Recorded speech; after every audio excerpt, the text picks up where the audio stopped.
Belly Up Sports presents the 3rd and 10 podcast, your home for all things New York football Giants. Here are your hosts, Nathan Nguyen and Brian Germinaro. Take it away, fellas. I tell you, the Giants season may be over, but that's freaking K, because we got a whole playoffs coming up this week. The first round, the wild card round, I should say. Super wild card weekend, which should still be called. I don't know why they stopped calling it that. It makes it more exciting if they still call it a super wild card round. Exactly.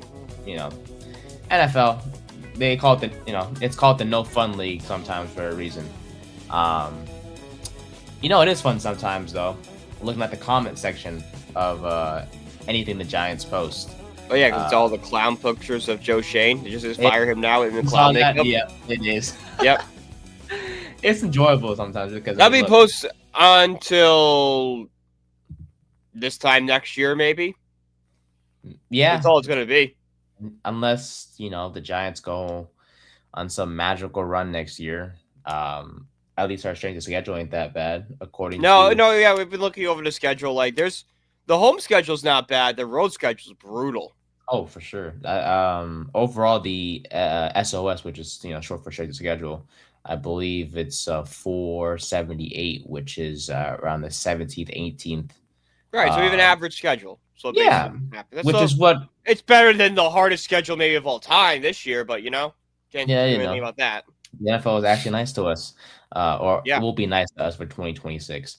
But yeah, for those who don't know what we're talking about, if you look under the Giants post on Twitter or Instagram as well, in regards to the statement released by John Mara and Steve Tisch about the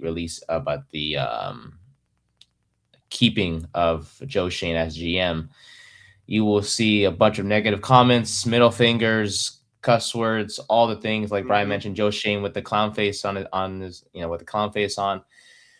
It's a mess if you're the Giants social media team or if you're Mara and Tisch looking at this. But hey, this is what you should have expected. Deserved. Oh yeah, deserved. Yes, for sure. Because we're showing as Giants fans we actually care, unlike you two buffoons up there owning this team, one of them not even showing up most of the time while the other's battling cancer treatment. So but you know what, all we could, as Jared told me yesterday during the Corner Booth podcast show when we were recording, stay positive. And that's what I will do, even though that guy is still our GM. It's okay. I'm still going to stay positive, and I hope, Brian, you could do the same. No. Like, I'm not going to not root for. I hope Joe Shane improves. He has done nothing to show me that he can get better. Like, even the 2025, like the 2024 draft, which was heralded as like, oh, that's his great draft. Like, you kind of look at it 2 years removed, and you see the holes. Like, all right, Newbin didn't take the step forward. Drew Phillips, he's shown flashes, but there's a lot of problems there, Tracy, yeah, he looked good, but, like, how is he really an RB2? Is he more of a receiving back? What's his role in this team? Yeah, there's no doubt about it that Shane has made some good picks in terms of the draft. He has made some. The last 2 years, though, but, like, because, like, after, like, you go past these 2 years, like, it's McFadden's his best pick, and like that's not really a home run pick. I mean, that's something to be proud of. Yeah, he's made some good picks, but like you mentioned, there has been some bad picks, including guys like Deontay Banks, for example, Evan Neal. You could Hyatt. Hyatt. Yvonne Thibodeau for some of them who Neal. So hey, look, I know, like he mentioned, he's grateful that the ownership's given him another chance. But now it's time to prove it. Like, all right, you got a second chance. Basically, you survived the shakeup. Now let's make the most of your second chance. Or otherwise, like you mentioned on Belly Up's TikTok post, we're going to be in the same cycle of firing the GM and the head coach 2 years from now. If things continue to go bad for us. But welcome to the 3rd and 10 podcast, season 3, episode 67. I'm your host, Nathan Nguyen, joined by my guy, Brian Germinaro, as always. Good good start to the show, I should say, for sure. I can't even talk. Holy crap, this is gonna be a bad one. We got I'm sick. It's a whole thing. Hey, you know me. If I gotta get up early, it's not fun. I know 9 a.m. is not early to most people, but considering I work the night shift, this is early for me because usually I'm sleeping in. But it's okay. And then Brian, I hope you feel better soon, of course, my friend. Mm-hmm. But hey, yeah, we got a good amount of things to talk about on this episode.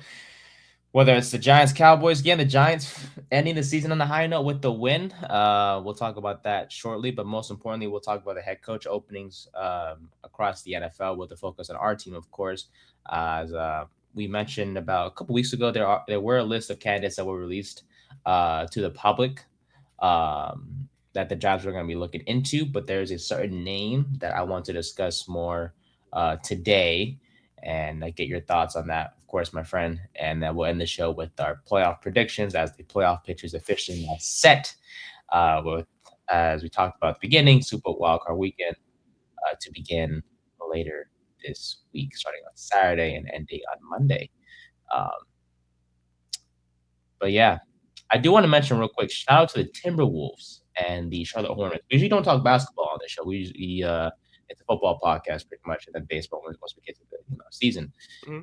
I want to shout out those teams because Shai Gilgeous-Alexander. I'm not trying to be a hater. I really am not. I promise.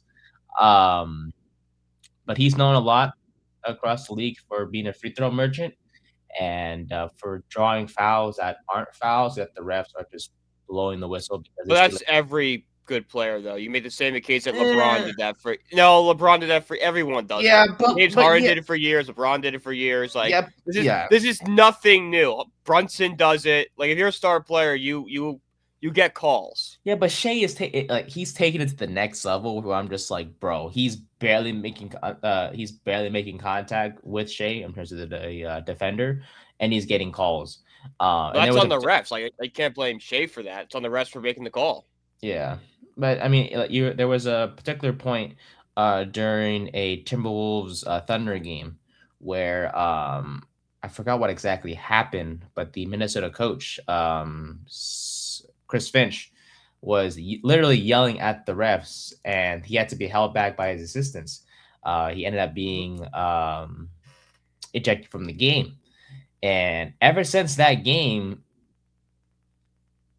I don't know if it's a coincidence, but the Thunder have been falling down to earth. There was all this talk about them. I don't know if it's. I think it's more of the Spurs beating them 3 times in a row. That's more of what it was. I think the Spurs gave the league the blueprint of how to beat them, and now teams are kind of figuring out their way of beating them. And now it's on the Thunder and how good is their head coach to kind of transition, tweak the lineup so it gets better. Oh yeah. The Spurs, by the way, like you mentioned, they've had their number this year, which is they have a solid core with Stephon Castle, Wemby, of course. I've always thought the Spurs were going to be the biggest threat to the Thunder. I thought it'd be a couple of years, not this year, but next year, and then maybe the year after, they'd be the real thorn in their side. But shout out to them for kind of being ahead of schedule and getting better and being a real threat to the Thunder this year. Because they beat in the playoffs. If you're a Thunder fan, how can you have any confidence going up against that team right now? Oh, yeah. I think you face them in the best of 7 series. They'd probably go 6 or 7 games. Now, I'm not trying to make a joke there.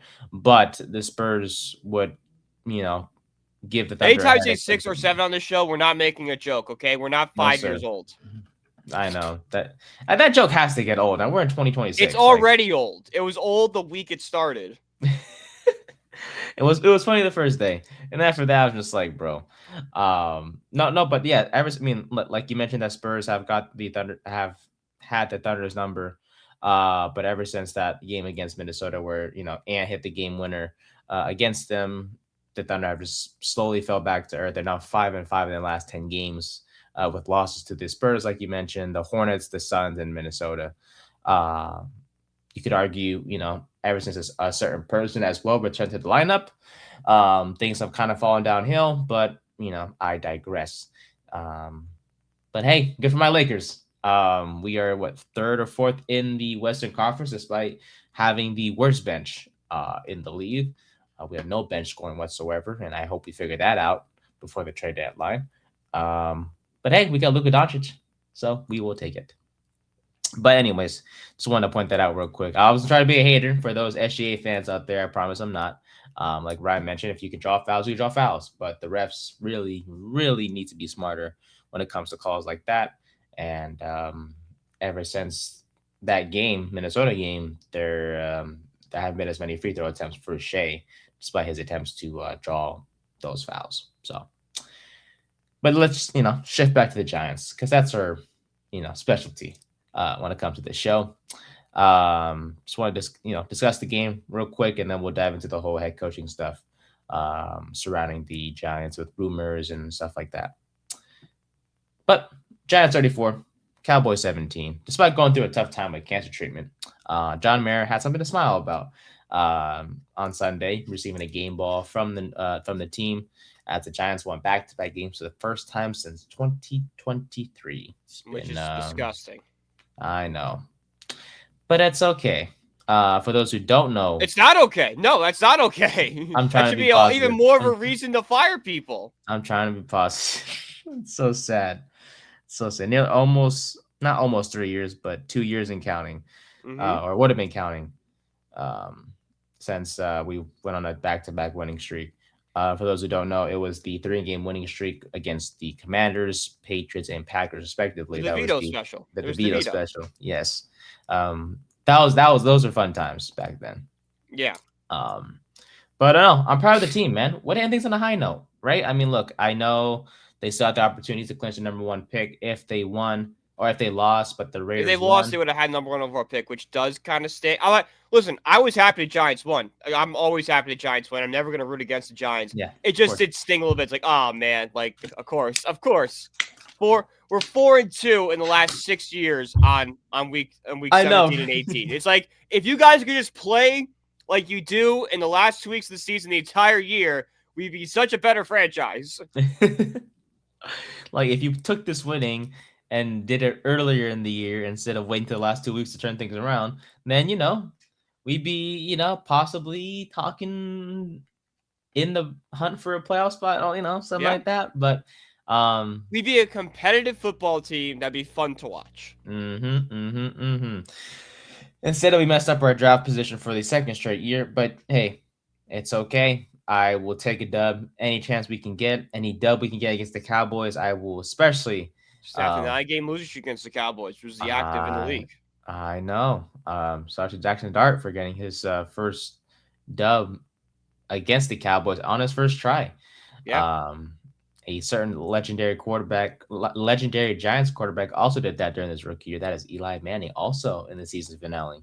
Correlation there? Although it's a little different between those two. Like Eli struggled his rookie year and needed that last game to do well. And I'm not taking anything away from Dart. Dart played great on Sunday, but we already knew Dart was the future of this team. That just kind of like, for anyone that wanted Mendoza, that's just Dart going, you look like a moron, sir. Look exactly. We have a franchise quarterback. There was no need to discuss having Francisco Mendoza on this team, or Fernando Mendoza. I apologize. Who's Francisco? I know his brother. Oh no, what's his? That's not important. Who cares? But look, in this game, so many positives for the second straight week in a row for New York, and once again, Jackson Dart leading the list for me in this one, showing he is going to be the franchise guy for years to come, especially in his comments post game about he knows he's going to be here for a very long time. I love his confidence. I love his moxie, the way he addresses people during interviews. I know it sounds like I'm glazing him, but look, I mean, this was what we hoped Daniel Jones would have been. Yes. And Jones did nothing but just be this boring average person during interviews and just not giving us this much Daniel confidence. Jones nailed the personality part of Eli Manning, which is what the team wanted. The team wanted in the next Eli Manning, which Daniel Jones nailed media and like off the field wise. Yes. He just could not get that Eli Manning on the field part. Yeah. You got like the Eli in like the last 2 seasons of Eli Manning, where it was very clear that his abilities were declining. Yeah. Meanwhile, Dart is kind of the opposite of when it comes to personality. Yeah, he's got a swagger to him. He's like more like a Joe Burrow type personality. He's got the swagger. He's not in your face about it, but like there's definitely a swagger there. And there's an alter ego, like he mentioned post game against the Eagles on Thursday night from a couple months ago. How he mentioned how when he's on the field, it's an alter ego that comes out. Yeah, and we do see it. But it's not. He didn't give it a stupid nickname like 6 or 9 or whatever. Yeah, 6. Who's 6? Jack Stark's number is 6. Oh, my apologies. Yes. Still funny to this day. The way McCarthy looked after getting that first win, and he was like acting all tough and stuff, and it led to his downfall afterwards. But Minnesota will be finding maybe they'll be drafting a quarterback this year. Who knows? I think they're going veteran is what I've seen. They're gonna they don't want to give up on McCarthy yet because they did give him 1 year starting, even though they probably should. But they want to bring in a veteran and be like, all right, if McCarthy's got like a tight leash, if he messes up, we're bringing in a Jameis, a Kirk Cousins, someone like that. Type of quarterback. Could see Kirk going back there, reunite with O'Connell. Because Malik Willis, I mean, let's be honest, Malik Willis is not a bad option, but I think they want more of an established vet. Is what they want. Cousins, it is. Yeah. If he gets cut, there's rumors he might not get cut. Look, the GM's gone, head coach is gone, which was shocking to hear, honestly. No, I wasn't that surprised. I thought they were going to clean house. Yeah, but I think for me, I was just like, didn't have that bad of a year. Right, but it's like it's one of those things. Is what have you done for me? Do you really trust them to get better? Which I don't think the Falcons did. So it's like, all right, well, if they're not going to get better, might as well just fire them. Yeah, I guess so. I don't know. I think they just need some pieces, especially at the receiver position for me offensively. I mean, Terry Fartno, I'm probably butchering his name, but the former GM, he made some great picks during the draft, and for him to be fired still, it's just I'm like, and the new GM made some great picks during the draft. We still want him fired. Yeah, but you could argue Atlanta has had a better resume when it comes to drafting people compared to the Giants. Oh well, yeah, obviously everyone's had a better resume than us. Maybe the only team that's probably worse is the Jets. Little brother. I was gonna say, the new GM's not gonna have a first round pick. When whoever that new GM may be, so they're low key effed unless they pull some sort of trade to get back to the first round this year. So but what are you gonna trade to get back in the first round? I don't know. You gotta trade all your draft capital, or you gotta trade a player, and I don't the only player on the roster worth the first round pick is Bijan, London for sure. I would hop on. Yeah, London probably. Yeah. But do you really want to trade those young? Those are guys you build the offense around, not trade away. Yeah. Pick. So you might as well just stick it out, and one thing those guys were aging, but they're still relatively young. Still young, haven't hit their prime just yet. To be honest. But yeah, we'll see what they do. But I know we'll say this multiple times during these next few months, but I really cannot wait till next year. With everyone healthy, because when you have a healthy scat, healthy neighbors around Dart, along with any other weapons with the Giants, either bring back or sign in free agency in the draft, there's going to be a lot of excitement across this Giants. Well, they have to bring it. They have to re-sign Wandale, and they have to at least bring one other receiver. Of course, 100%. Whether that's in free agency, along with the re-signing of Wanda, or you go in the draft and you get yourself a Tyson or a Carnell Tate at 5. Which will where we'll be picking after the results of Sunday. So not too bad of a fall off. 5 is fine. Yeah, 5 is fine. I mean, it could have been worse. It could be 7. Yeah. So, no, Dart, minute 12 start on the year went 22-32, 231, and 2 tutties. No interceptions, or turnovers as a whole. Yeah, look great. Look great. Yeah. That's how we want Dart to play every single game. Had the no-look pass, which if Mahomes did it, would still be playing on ESPN in a Chris Collinsworth basement right now. Yeah. What? He let the little homie there. That's the first thing I thought of was that. Me too.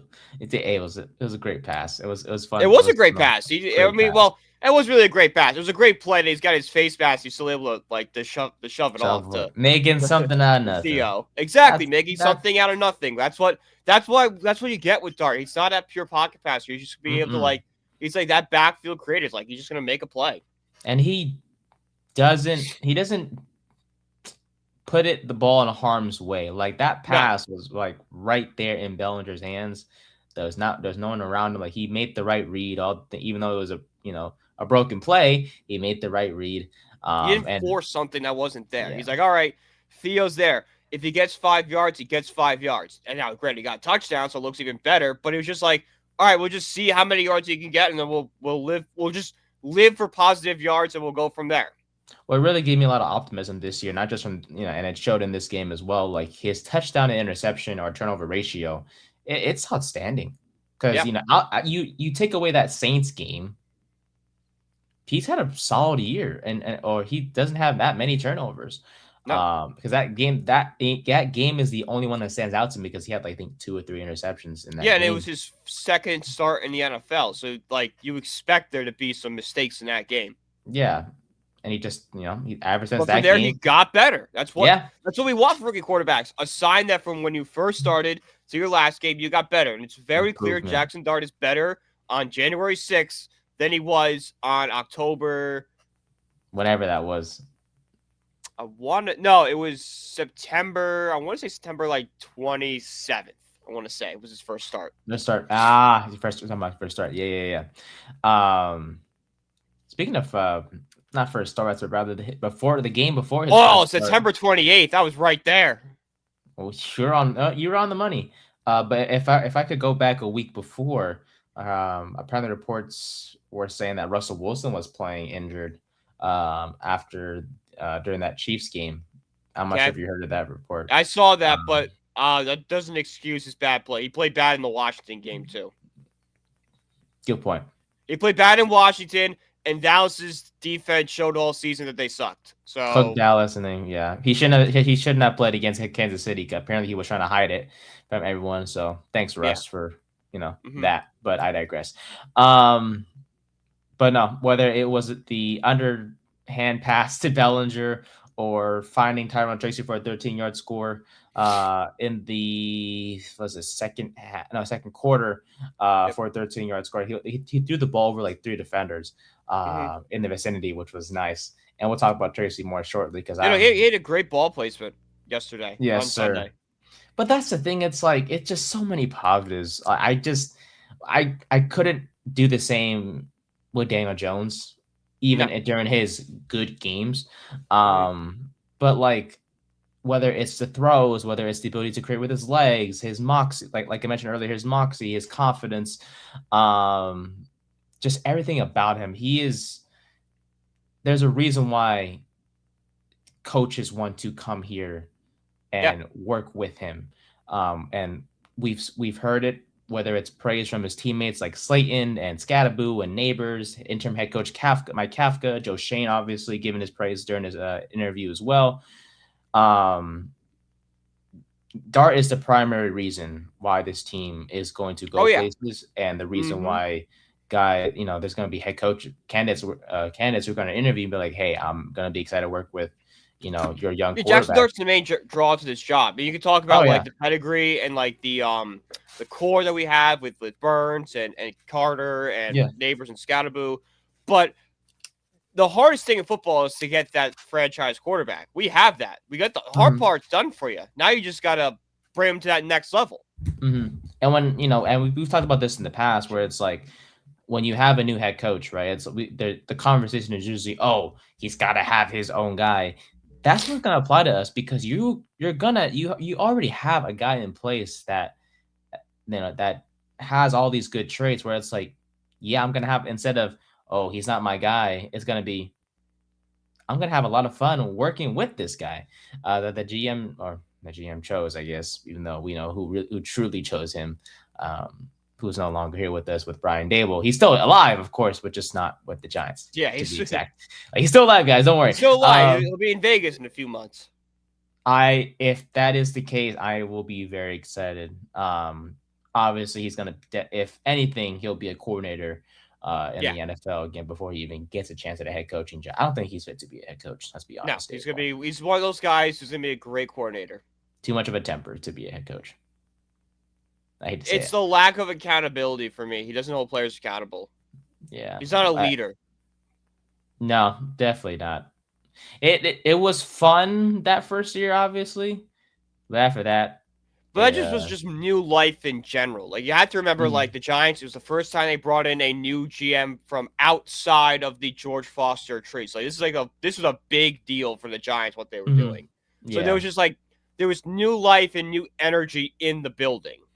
And winning changes everything. Yeah. Or solves everything too, of course. And winning covers up all problems.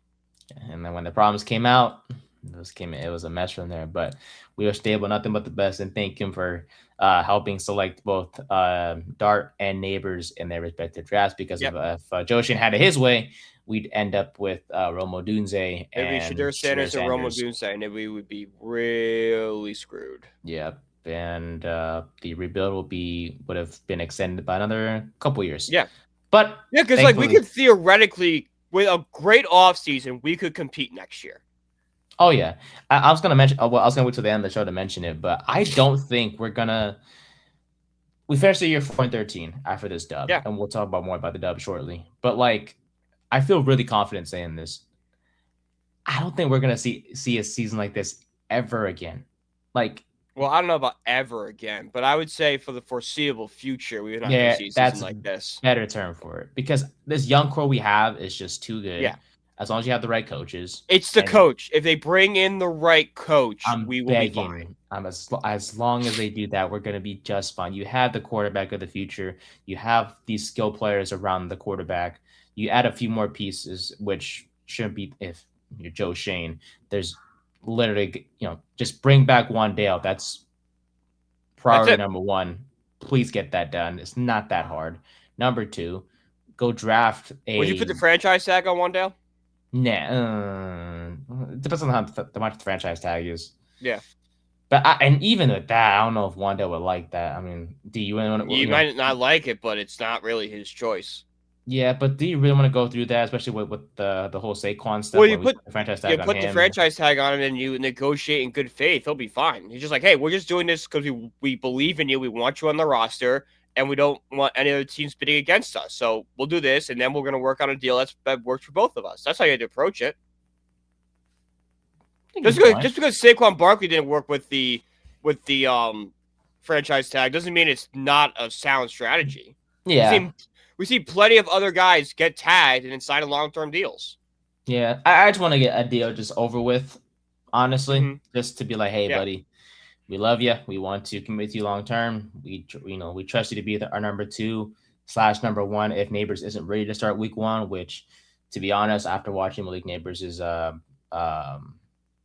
do you call those? What's the name of the interviews that they do? Exit interviews. Exit interviews. Yeah. Exit interviews. Yeah, I was watching that last night before I went to go into bed, and it just when asked if he'll be ready for week 1, he said he'll be ready when his body tells him he's ready. And I'm just like, it's a cop-out answer. That's all it is. Yeah, and I'm just like, but I was like, I'm really hoping he's ready for week 1. But if he's not, at least Wandale can step up like he did. Well, the thing, it's also January. Week 1 is until September. There's 8 months. I think his body will tell him he's ready, and he's already. Let's see, November, December. It's already 2 or 3 months into the process already. So. It was a little concerned that he was walking with a crutch when he came to the game versus Dallas on Sunday. Apparently, that was just a precaution that he was taking. That could just be a precaution, yeah. Yeah, a precaution by his doctors. But hopefully, I hope he's okay to go by July and gets to participate in training camp and whatnot. So that way you have him ready for week 1 and whatnot. And but hey, if not. You get yourself, you bring back Wandale. You can work with him as the number 1 while Neighbors still heals or is not ready yet, and you draft a guy like Tyson or Tate to be that number 2 guy to start week 1, but we'll see what happens there. But yeah, Dart, man, we love you. I'm so glad I was wrong about not wanting you. I will forever regret those words I muttered on draft day when I was upset that we drafted Jackson Dart. I will forever regret that for sure. Shador. I know, one of the worst rookie seasons quarterback wise. Never doing that ever again. Definitely will need to. Please, Browns, bring in Deion Sanders. Just burn. Hey, look, whoever goes to Cleveland, man, they're always. They got a lot of work to do. Yeah, I tell you that whoever that new head coach is, sheesh. But hey, we'll see we'll wish them about the best. But we mentioned earlier, Dart, first time facing Dallas, first time beating Dallas. Last time that a quarterback did that was Eli Manning in the season finale back in 2004 with a 28-24 win over Dallas. But yeah, Dart ends the year with 24 total touchdowns, including 9 off the ground. Breaking news. Yes. The Commanders are parting ways with offensive coordinator Cliff Kingsbury. Multiple reports have told Jordan Schultz. Interesting. He is someone I have an eye on. Kingsbury is expected to interview with the Giants and Titans, among others, for their head coach position.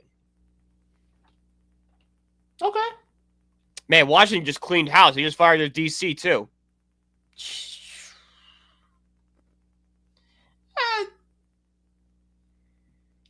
Okay. I mean, defensively, they just need to get a little younger.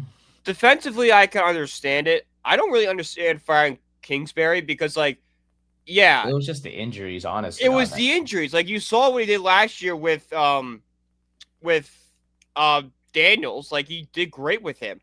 You gave Marcus Mariota. Like, what do you expect? Like, this is nothing against Marcus Mariota. He was a serviceable quarterback, but the offense is going to be like a fraction of itself compared to him and Daniels. I would have loved to give. Yes, he's a very quality candidate right now. So who knows if he's even going to be back? Would have been back next year, been a head coach somewhere. But even if he did get a head coaching job, if I'm Washington, I would love to just have him back for one more season just to see okay, which one was the fluke? Was it the injuries or did defenses figure you out? Which one was it? Yeah. And he's the fine coordinator. He's a good coordinator, yeah. So the fact that he's going to be on the market now and possibly interviewing for a head coaching job, he's someone that would be pretty high-ish on my list. I would say he's the best of the rest is what I would say. Mm-hmm. He's not my top candidate, but if I don't get any of my top candidates, I will be fine with Kingsbury. Yeah. It's right now for me, it's Harbaugh if he's available, Stefanski, Shula, Kubiak, the Packers DC with names escapes me right now.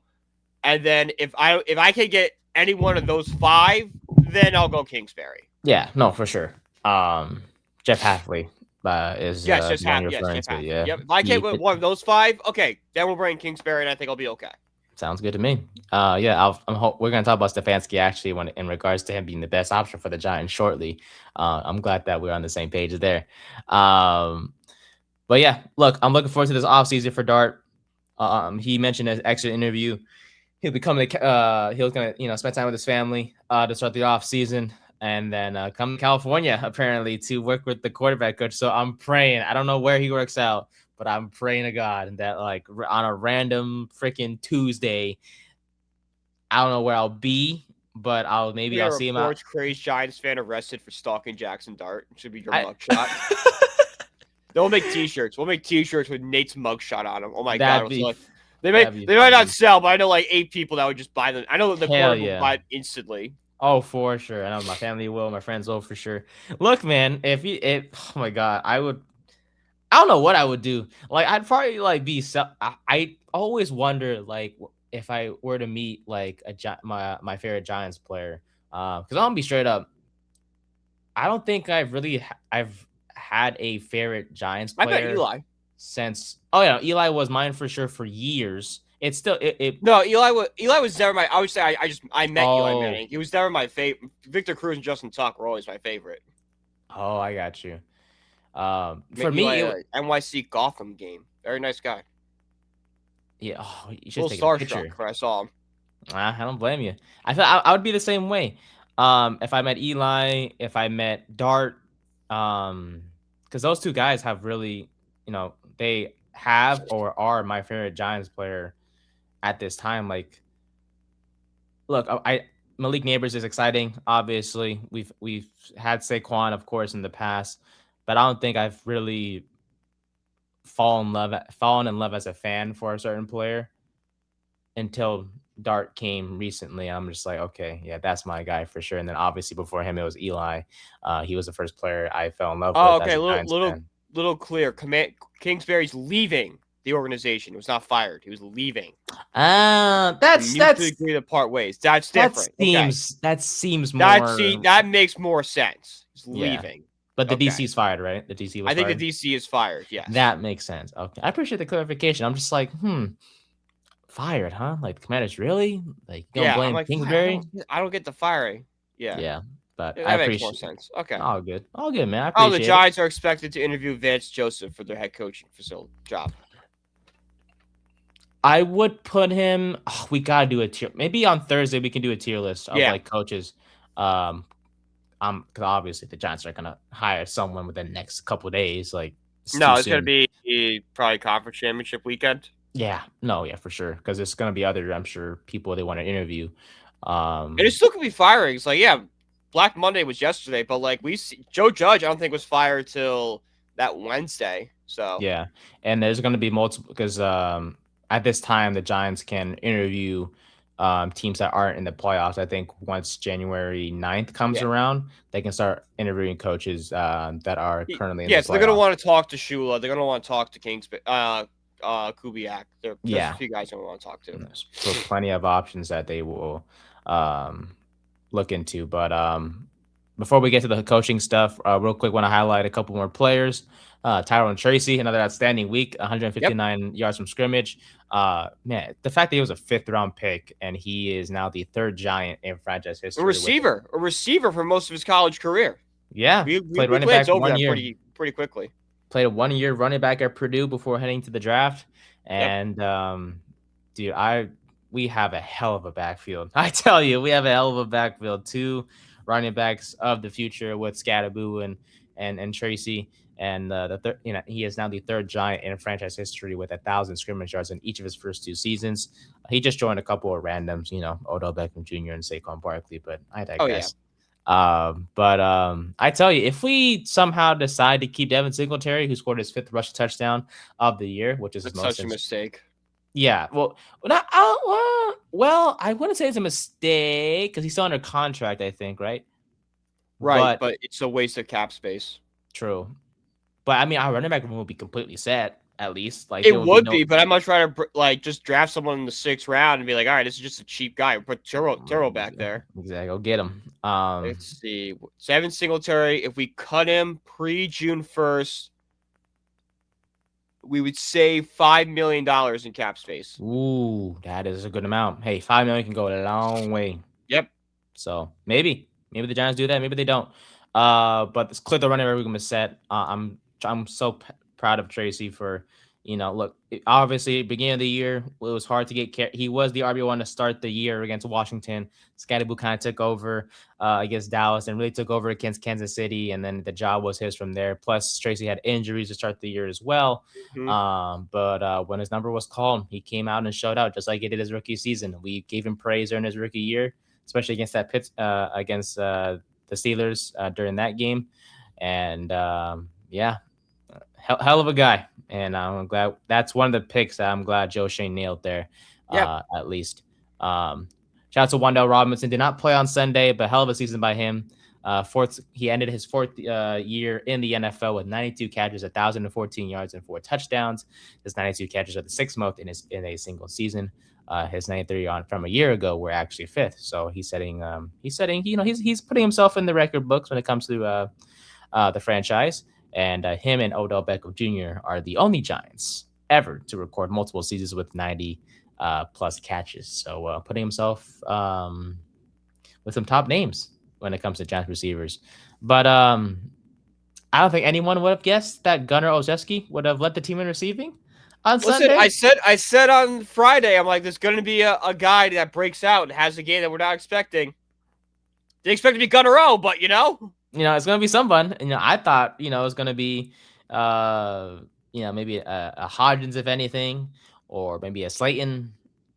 We said that multiple times. He had a touchdown robbed from him, even though that was robbed from him. Yeah, no, that was a bad call. That was not offensive PI. But then again, that does not excuse him. I'm not gonna take credit for saying this because Brian texted me this during the game. That does not excuse him from all the drops and all the sufferings that he's. Well, no, you said I feel bad for him, and I'm like, no, that doesn't excuse everything else he did. I do not feel bad for him at all. My apologies. Yes. I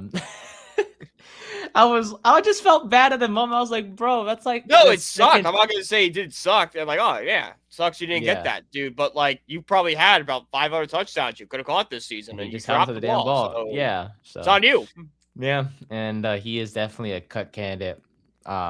Absolutely. His offseason for sure. With him, just wondering. Yeah, if you look into that real quick, if you don't mind. $3 million. Oh, that's post June 1st. Let's see. Yeah. So he's gonna be a camp cut, or if we trade him. I mean, if we could trade him, it's like $10 million we save. We'll take a fifth. I dump him for a seventh. Well, I want to take a dad for. I would ask for a fifth. Oh my god, I 100% would. I can say $10 million. Oh my god, yeah. All right, fair. I kind of want some value at least. I know 10. I know 10 million. Bless you, by the way. What value? Thank you. What value does he have? I don't know, but I want something back. I don't want no 7. I ain't getting no one in the 7th. What is this, Brock Purdy part 2? No, but I digress. I don't know. We'll see. Part of me feels like he'll be back next year. I don't know why.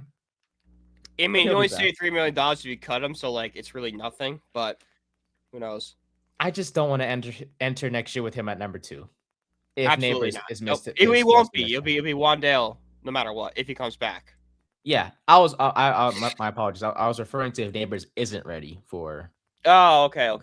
Yeah, I don't want it to be like, oh, Wandale and Slayton and some tier 3 signing. Like, yay! Yeah. Please, Joe Shane, please don't just draft a receiver. There's so many options. Skyler, what's his name? Receiver heavy draft. Jordan Tyson, Cardinal Tate. This is like the 3rd time you mentioned these names. Tate, Tyson, Skyler Bell from UConn, Lemon. Yes, Mekhi Lemon. He was an option that someone in our TikTok comments mentioned. I'm just like, oh yeah, he's available, huh? So he's an option. And he's probably the guy you can sit and wait on. If you want to trade back, for sure. I don't know who would trade up with us because I don't know what's there. But if you want to trade back to the mid first or late first, you probably could grab a Lemon right there. We should be praying that Dante Moore low-key falls. Because I don't know. I don't think he's coming out because there was a report, I believe, I forgot who had it. I wish I could. Belly Up tweeted about it, that Dante Moore's agent was talking to the Raiders, seeing if they were going to draft Mendoza. And if they were going to do that, Moore's going to go back to college, which is the dumbest thing of all time because the Raiders are not going to tell you who they're going to draft. But everything looks like Moore is trying to avoid going to the Jets. He's trying to pull a Peyton Manning. But he shouldn't. He has a chance to fix that franchise. A lot of quarterbacks have had a shot to fix that franchise, and look where we are. I know. Their best quarterback since the moon landing is Mark Sanchez. Hot take, I don't think the Jets are getting a quarterback at number 2.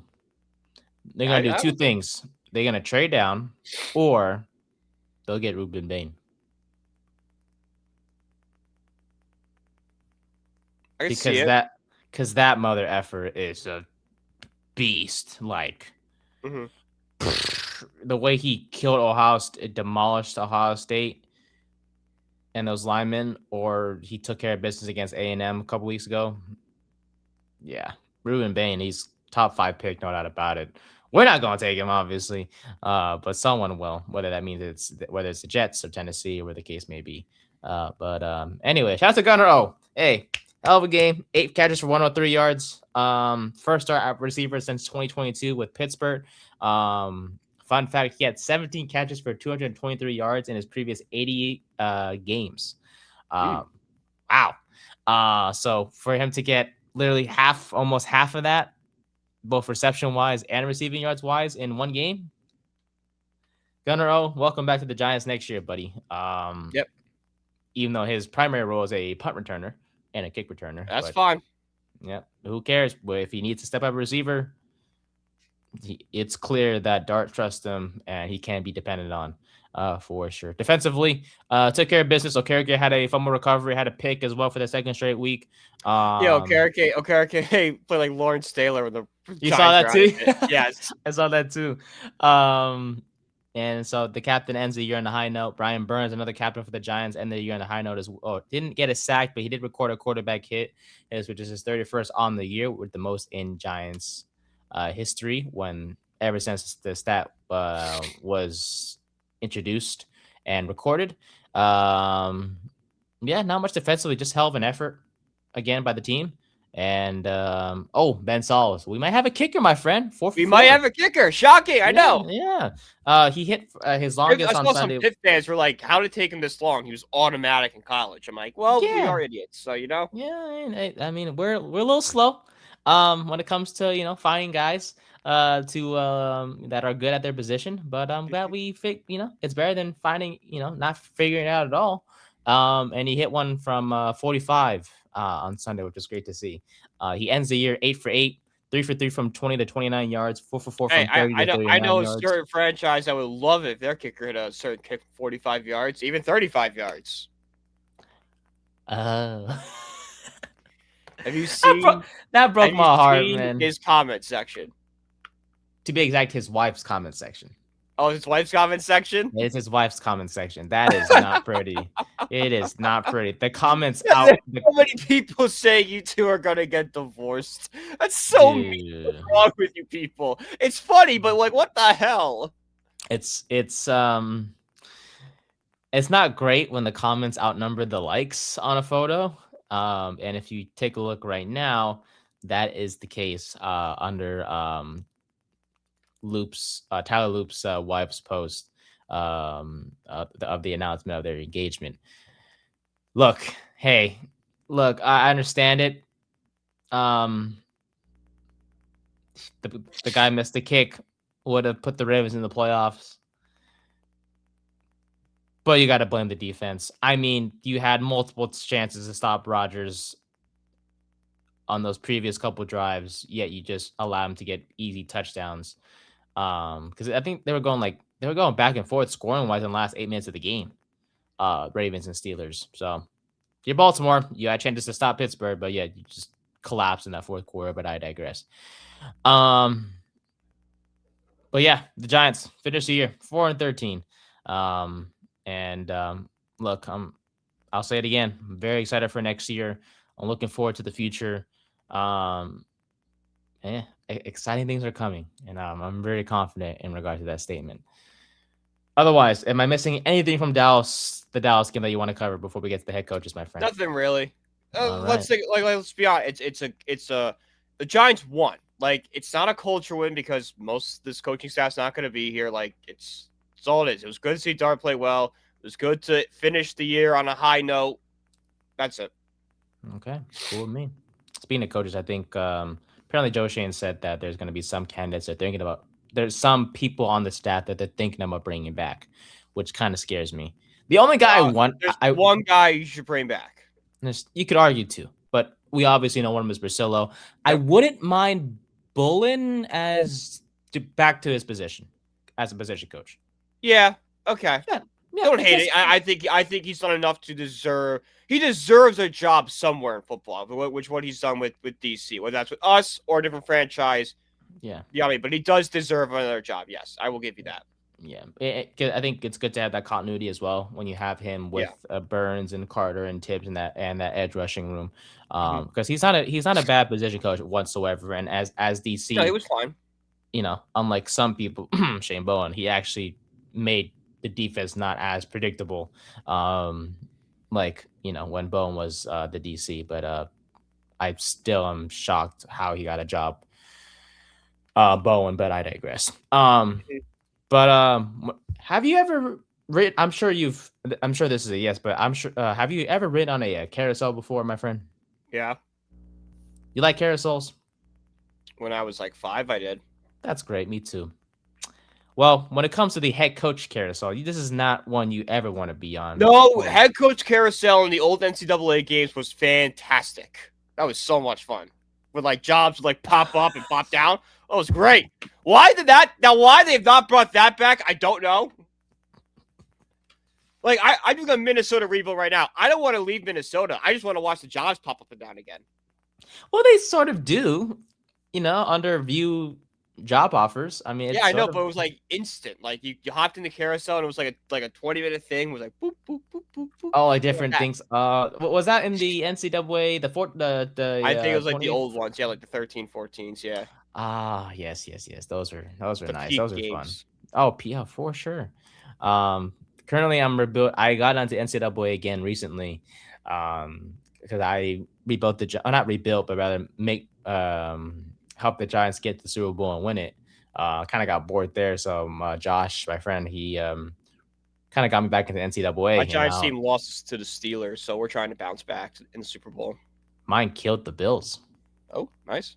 We lost by a touchdown to the Steelers. We lost like 26-18 or something like that. We won by 30. So we're definitely on opposite opposite ends here when it comes to rebuilding the Giants. But I'm currently rebuilding San Jose State as we speak. Yeah, they spoke to me. Maybe because they're in California, obviously. But they're the color blue. And as if you are a constant listener of the show, you all know I fell in love with the Giants as a kid because they were the color blue.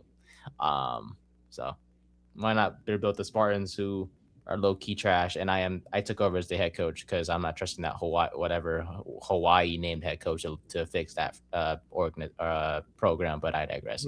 But yeah, like I mentioned, the head coaching carousel, not the NCAA one like Brian mentioned, but this is not one you ever want to be on a lot. But if you're the Giants, Browns, Falcons, Cardinals, Titans, and Raiders, there is some excitement as to like those teams like they're always on it too. Giants, Titans, Raiders, yeah. Because I mean, look, there is excitement that comes with having a new face on your team. Before we get to the Giants, so I do want to point out the Raiders. Y'all did Pete Carroll dirty. I don't think he should have gotten just 1 year. This is what I think it is. This is what I think the rationale was. They tried to win now, and that's why they brought in Pete Carroll. And then it proved that they weren't going to win now. They need to go through a long rebuild.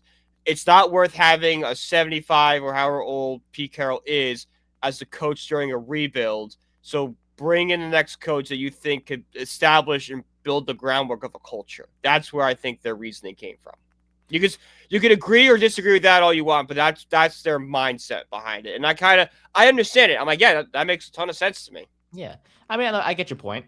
I don't think it's his fault, really. I mean, no, sure, it's not his fault, but like at the same time, like he probably shouldn't have been in that position to begin with. Fair.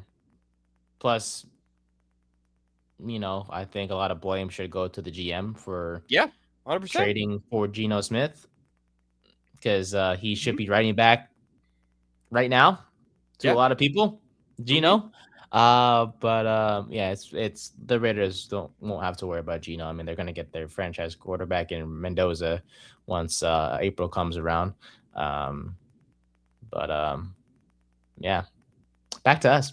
The list is clear when it comes to New York because there is a lot of people, and we discussed this a couple weeks ago. But as a reminder, we'll go through it real quick in terms of the head coaching candidates for New York. First name on the list. Mike McCarthy, former Packers and Cowboys head coach. Okay, perfect. We're gonna just say yes or no, my friend. Let's do it. Former Raiders head coach and former Giants player Antonio Pierce. As a DC or a defensive coach, yes. As a head coach, absolutely not. Okie dokie. Packers DC, Jeff Hafley. Yes. Colts DC, Lou Anarumo. No. Nope. Oh. Nope. Frederick Shane. Nope. Rams DC, Chris Shula. Absolutely. Interim head coach Mike Kafka. No. Okay. Not even as a coordinator. Nope. Quarterback. Get him out. Get him out. Okie dokie. Bryce Broncos DC, Vance Joseph. That's a yes because you mentioned earlier. Yeah. Chargers DC, Jesse Minter. I get behind it. I don't want Joseph as head coach. It's just someone they're interviewing. Gotcha. Oh, I misheard you then earlier. My apologies, my friend. No, yeah, they're interviewing Vance Joseph. I don't want him as head coach. Fair enough. Texans DC, Matt Burke. Yeah. Impressive resume. Impressive when he was the Texas defense. I think he's going to learn. I think D'Amico Ryan's did a great job in Houston. He's kind of learned how to build that culture. And think about it.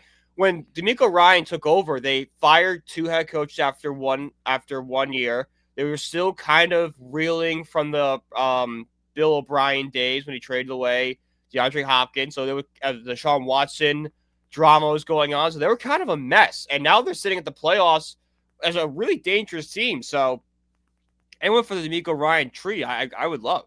Oh, yeah, 100%. And for Burke to show out the way he has in his first year with Houston as the DC, what I think it would be best for him to maybe stay one more year and as a DC. Yeah, I think he's then the next year coaching cycle guy. Yeah, for sure. But he's an interesting. I wouldn't mind grabbing him a year early though. I wouldn't mind. Again, he's kind of like he falls in that like Kingsbury category where it's like he's not my top pick, but I can't buy him. I can't like it. Yeah, early bird gets the worm, I guess. Yeah, you call it. But that's the name right there. Seattle offensive coordinator Clint Kubiak. Yep, absolutely. Resounding yes. We talked about Kingsbury. That's a yes, I assume from you as well. It's a yes, but like I've already said, yes. Pass of the rest. Yes. Panthers DC Alger. Oh wow, this is a name. Algero Avero. Yeah. No. Yeah, he's one of those last resort options for me. And then we have Vikings quarterbacks coach Josh McCown. As an OC, I don't hate it. Just not as a coach. No, not as a head coach. Too early. Same thing with Davis Webb. Like I would love if we brought Davis Webb as an offensive coordinator. I just don't think he's ready to be a head coach yet. Mm-hmm. And then Jags OC Grant Dodinsky. Nah. Like I said, last resort. He's just I think it's only his first year as the OC. Yeah. Early. But these are all candidates that were reported to be interested or will be interviewed for the job. And yeah, that's a good amount of names to choose from. We'll see what the Giants go into. You left out the big one, which is Stefanski. That is correct. We were just about to get into that. So great transition, my friend. But yeah, that's one name we didn't list, or that we did not list for a reason, actually, because he is my number one option. I know Harbaugh, if the Giants, if he gets fired for some odd reason, he goes up to number one. Sure, maybe y'all Giants fans think that and want that. I don't care. I want Stefanski. No one else.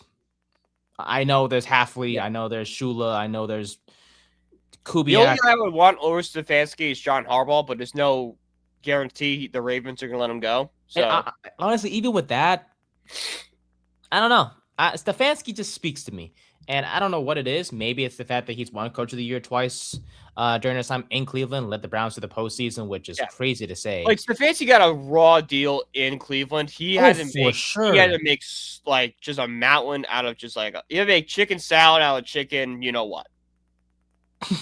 Nice. Great point, because during his time as the head coach, they used 13 different starting quarterbacks. Yeah, no coach can succeed with that.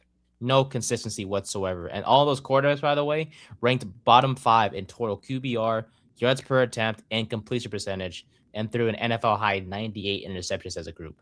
Yeah. That is including names such as the following: Deshaun Watson, Jacoby Brissett, old Joe Flacco, Case Keenum, Dorian Thompson-Robinson. Oh my God, he's a bust. Dylan Gabriel and Shadur Sanders. The only quarterback on that list is like Deshaun Watson, but we have to remember this was Deshaun Watson 2 years removed from an NFL snap. Like this was not the Texans Deshaun Watson. This was an older, rusty Deshaun Watson that was not in football shape. Yeah, and the fact that he had to, Stefanski had to deal with all this crap. Yeah. No. He had to deal with 5 different quarterbacks when he won Coach of the Year the second time in 23. Like, dude, if there's anyone That's why he won Coach of the Year. Yeah. So I'm just like, if there's anyone I trust to work with Dart and to kind of turn things around, I know there's video out there that like he did lose the locker room in Cleveland, but then again, that's what losing does. 1 and 2. Yeah, it's losing. Yeah. Like, I have all the confidence in the world that if he comes to New York, Dart's gonna love him. I think Dart spoke. Dart said, he was very high on Stefanski. He said in his interview. Yep. And that's so important too. Like, I know I think Joe Shane was asked about this during his interview yesterday or the day before. It was yesterday actually, about Dart's input in regards to the head coaching position. I swear, you better let Dart have some input because it is so important. He can't have all the input, but like just be like, hey, we're thinking about bringing in this guy. Like, what do you think? Yeah, he has to have a say. And I know Dart, he mentioned like, look, it doesn't matter who it is. He just, as long as he has a good relationship with him, like it's gonna work out. Yeah. I think Stefanski though, that's the number one option. That's the home run hire. That's because remember there was a report during the season that Glazer said that the Giants wanted an established NFL coach that has had success in the past. That's Stefanski has that. Offensive guru, brought the Browns to their first playoff game and first playoff win since they returned to Cleveland. Like, a lot of good stuff happened for Stefanski, and it's just too bad that the front office is just a bunch of bobos. Yeah. He had the 4th most wins by a head coach in franchise history. Like, come on, dude. That is the guy. Now, is that including, like, the old Browns are now the Ravens, or is that just 99 from... That is a great question. I don't have the exact answer for that. Because, like, if it's including old Browns, that's very, very impressive. I'm going to go ahead and be safe and say the new Browns. Okay. Still impressive. Yeah, still impressive, still, but like you mentioned, if it was including the teams, what they were before the Browns. Yeah, because you had like Paul Brown, and you have like all these other great coaches. Like the Browns had success in the '80s and stuff. Like they were always Elway's. Like they always played Elway. That was their problem. I would not be surprised though if that includes the teams from the old, because then again, you mentioned Paul Brown and whatnot, but any coaches after Paul Brown did not have much success with the Browns. Let's be honest. But yeah, look, the owners, the Haslam family wanted to move on from Stefanski. They are keeping Andrew Berry, the GM, which is beyond me. But that makes no sense. Sure. It should be clean house. It seems like keeping the GM and firing the head coach is the quote unquote meta in the NFL this year. Seems like because the Giants are doing it, the Browns are doing it, Cardinals are doing it. Cardinals clean house. Jeez, don't. Beats me. Who else? I mean, the Dolphins kind of zagged and went zig. They fired the GM but kept the coach. Titans is another team that did. Titans it makes sense because this is their first year for Borgonzi. Yeah. Yeah, the Haslams, they just wanted to move on from Stefanski because they said the results over the past 2 years have not been satisfactory. Then again, like which we just they mentioned, are correct, but he's also been given a very bad product. Like no coach would be able to work with so many damn quarterbacks over the past couple of years. Prime Bill Belichick couldn't do anything with this. No, sir. But hey, it's the Cleveland Browns. See, Jordan is trying to push for Belichick to get an NFL job. Oh my God! It's like you are the reason he will not get an NFL job. It's you. No team wants to work with him because of you. But love is love. Bill, you stay at North Carolina, sir. Well, I think Bill loves her. I don't think she loves him. I think she's in it for a different reason. She's waiting till that day comes. Yeah. Which will be a sad day for all football fans out there, but it'll be a happy day. Very sad day. Like, it does stink that Belichick has the reputation he has now because he is the greatest coach of all time. Oh, yes, 100%. It just stinks. It also, like, I've always said this, if Belichick was 10 years younger and Brady left, Belichick probably rebuilds the Patriots back into what they are now. Oh, yeah. Because I think he felt, because the problem with Belichick was is he was older and that Brady won right away. So he had to basically, he had an ego. People said, oh, it's Brady, not Belichick. So that forced Belichick to kind of rebuild on the fly, cut corners, try to get as many talented players as possible without actually seeing how they fit the team and building a good roster. Yeah. Whereas if he was 10 years younger and knew he had another, 7 years to work with, he probably undergoes a nice rebuild and puts out a more Belichickian product. Yeah. But now he's with the Tar Heels, and they didn't make a bowl. No, they didn't make a bowl game. What am I thinking? Nope. So hopefully things turn around in year 2. I mean, look, I first year in a college program, it's not surprising to have a lack of success, but things better turn around in year 2. But then again, it's like it's not, and I may be wrong about this, so I apologize in advance. But I don't think there's much draw to North Carolina because of Belichick compared to like the times with Alabama when Saban was the head coach, where it's like, oh, I want to play for Coach Saban. Like that has some draw to it. Coming to North Carolina to work with Belichick doesn't really have that same. No, it doesn't. Motivation and it's like one of those things where okay, I gotta go deal with Belichick, who doesn't have the best it's Belichick who doesn't really know what he's doing in college. He's kind of a hard ass. He has Jordan, so that's gonna be a problem. And when Belichick leaves, I gotta deal with Steve Belichick, his son. Oh God. Why would I want to do that? I'll just go to another program where there's some stability. The other option, South Carolina. Hey, that's the Gamecocks, man. They not even that, Clemson, another ACC school. There you go. The Tiger with Dabo Sweeney. That's consistent. Hey, he's still there. He's gonna be there for a long time. I don't know about a long time. Really? Tenure. He almost got fired this year. Oh, did I know this? I thought he was gonna be. Yeah, no, he was. There was midway through the year. There was okay, is Dabo done? And then he kind of saved himself. But I wouldn't be surprised if we're sitting here this time next year and Clemson's looking for a new coach. Okay, I like that. Right. Dabo has failed to adapt to NIL. Well, yeah. Not all teams are good at that stuff. Unless you're, Why do you think Saban left? Yeah, hey, he got out there before it was too late. Shout out to him. Listen, that's not a shot at Saban. That's nothing. But it's just very. The timing was very coincidental. Precise. All of a sudden, NIL goes through, and all of a sudden, Saban there wasn't rumors. There was just Saban's retiring. It just feels weird where it's it just ended. Yeah, I was gonna say it feels weird when teams are like, oh, we re-signed Jordan Maeva for. I'm taking USC's example. I'm just like, ew, we're resigning college players. Yeah, it doesn't make sense to me. But I digress. All right, last thing before we head out for the day, my friend. The NFL playoff picture is now officially set. And for those watching on YouTube, it is listed on your screen. For those who are listening, we got your back. So the playoff is as follows: we got Texans and Steelers, Bills Monday and Jags. Night. Yes, Texans and Steelers are Monday night. Bills, Jags on Sunday. Chargers and Patriots on Saturday. Sunday night football. Sunday night football. That's what I meant. Yeah, my buddy was a diehard Patriots fan. I was on the phone with him when they made the announcement, and he's like, "Oh my God, it's Sunday night football." I'm like, "Yeah." He goes, "Oh God." He was freaking out. It was so funny. I literally have the schedule right here. I don't know what I was thinking. But yeah, Chargers Patriots Sunday night, Bills Jags Sunday in the 1 p.m. 1 p.m. That's gonna be a great game. Bills Jaguars would be a great game. I'm very excited for that one. That one I think is gonna be the closest game of the weekend. I think that's really a toss up. Really? Okay.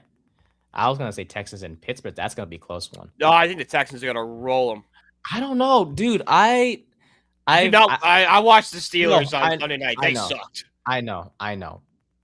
But that they won without DK Metcalf. At the end of the day, they won without DK Metcalf. Okay, but the Ravens' defense is atrocious. The Texans' defense is incredible. They're gonna get to Rodgers all day. I absolutely understand. But this is the playoffs, man, and it's It's a I know it sounds like a weird reason, but you're talking about a veteran-led team of a team led by a veteran in Aaron Rodgers, I should say, who for most of this year, despite a crap OC, let's be honest, Arthur Smith is not that good, has been able to lead this team to a playoff spot, multiple wins, an efficient offense at times. I'm just gonna beat y'all to it, and obviously the corner booth will make our 6-pack picks when we get there, but they will be my upset pick for this week. Houston, I get it. Their defense is outstanding. Their offense says otherwise. CJ Stroud is not what he used to be. Right, but the Steelers offense Steelers defense is exactly nothing to write home about. Yeah, but TJ Watt's gonna wreak havoc on that. Just like the Texas defense will more than likely wreak havoc on Rodgers. I think the Pittsburgh defensive line is going to wreak havoc on CJ Stroud and that crap O-line. And Pittsburgh walks out of there. And they're at home, too, at Heinz Field. I don't know.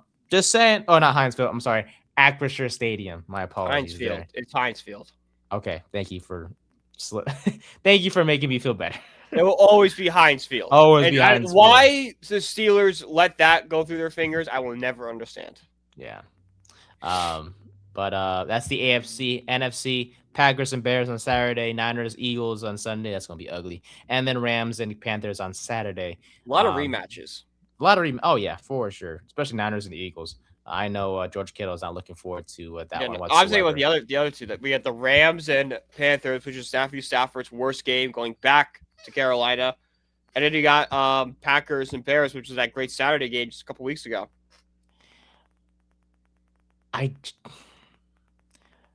You mentioned Rams losing to the Panthers in the regular season. I don't think that's happened. I think the Rams figure it out. Yeah, after what we saw with the Bucs Panthers game and the lack of aggressiveness by that offense, and I can't access the bracket anymore. Fan-freaking-tastic. Yeah, I think for me, if I'm gonna make predictions, actually, we are gonna make predictions right now. Give me. Let's start with. I'm trying to pull up the picture back up. I apologize. Well, should we do predictions on Thursday? True. I was gonna make early predictions.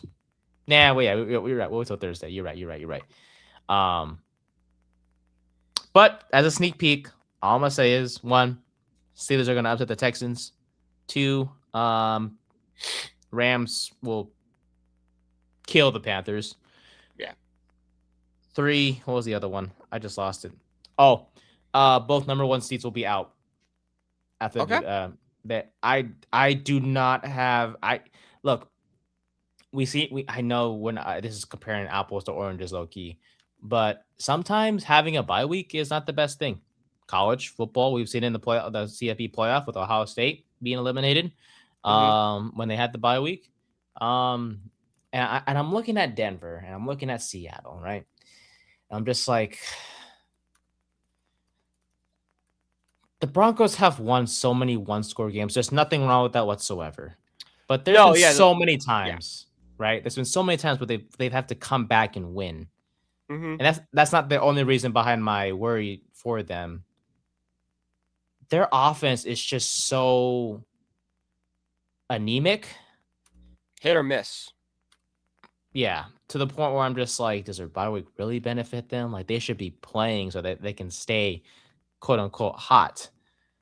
But I feel like that bye week's gonna hurt them. And then you talk about Seattle, whose defense is out. They showed out against SF. But Sam Darnold, it's coming, man. That game, for those who know what I'm talking about, that Sam Darnold game is coming. And I think that's gonna happen in that first, in the first game of the playoffs for them, whoever they will face. I don't know. There's just something about the number 1 seeds that I just don't have. No, I think there's it's something we've been saying on this show for weeks now. Is there's no dominant team in this playoffs, in this league really right now, which is fun. Yeah, exactly. It's one of those things where like it feels like everybody has a chance. Oh, yeah. And if you're Josh Allen, this is your best chance to do it. If Josh Allen does not get it done this time, we need to have a serious conversation. I hate to say it. I do, because ever since the announcement of him having a baby with Haley Steinfeld, I'm just like, dude, this is the year that he'll win a Super Bowl. Mm-hmm. And then I look at the matchup and I'm just like, I don't know. Jacksonville. It's a tough one out the gate. And he's on the road too. If you look up his away stats versus home stats, night and day difference. Mm-hmm. So we will see. But we'll give our full predictions on Thursday, along with our predictions for the CFB semifinals, which is set. Miami and Ole Miss. That's going to be so much fun. A great defense versus an amazing offense led by Trinidad Chandler. So we'll be back next year with Wade. Yeah, I saw that. He's back. Yeah, he'll be back. And then Kawan Lacey, I believe is his name. He'll be back as well. So Ole Miss, no matter what happens, the future is bright for them. And then we have the other matchup between Indiana and why am I blanking on the other team for some reason? What's Indiana and who they facing? Oregon. I got it. That's gonna be fun as well to watch. So we will see what happens there. We'll make predictions, as Brian mentioned, all on Thursday. But yeah, that will do it. Am I miss anything you want to mention real quick before we go, my friend? Anything? No, that's pretty much it. Okie dokie. Oh wait, your boy Kenny Minchie, he gone. Kansas. Yeah, no, that was. Yeah, he's going to Kansas now. Not Kansas, Kentucky. Flipped. Sure. Okay, yeah, sure. That's hell of a choice. I don't know why I didn't go to Nebraska. I would say to Nebraska, but Kentucky. Because Rayola's leaving, isn't he? Yeah. Wait, Texas Tech has their quarterback, right? Yes. Oh, thank God. I was gonna be like, oh God, if he goes to Texas Tech, freaking Mahomes all. I think he still could go to Texas Tech. Why? He ain't gonna play. Sorsby is, right? That's his name. Hang on, pull it up right now. Just no wait. This Rayola should not go to Texas Tech. He ain't gonna play. They got Brendan Sorsby. Yeah, he committed to Texas Tech. Got that name right. Rayola should just, I don't know. Who could watch him go to Miami? That'd be funny. Jared be pissed. I digress. Alrighty. Well, that'll do it for season 3, episode 67. He's thinks he's gonna get to North Sellers. Like, you're not getting Sellers, dude. He's not getting. Because he resigned with the Gamecocks, didn't he? Yeah. I think he's going back to South. He's not entered the portal yet, so I think he's going back to South Carolina. Good for him.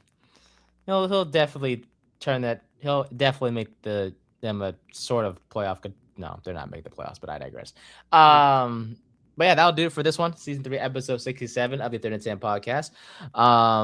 Thursday, we will be ranking all the Giants head coaching candidates by tiers.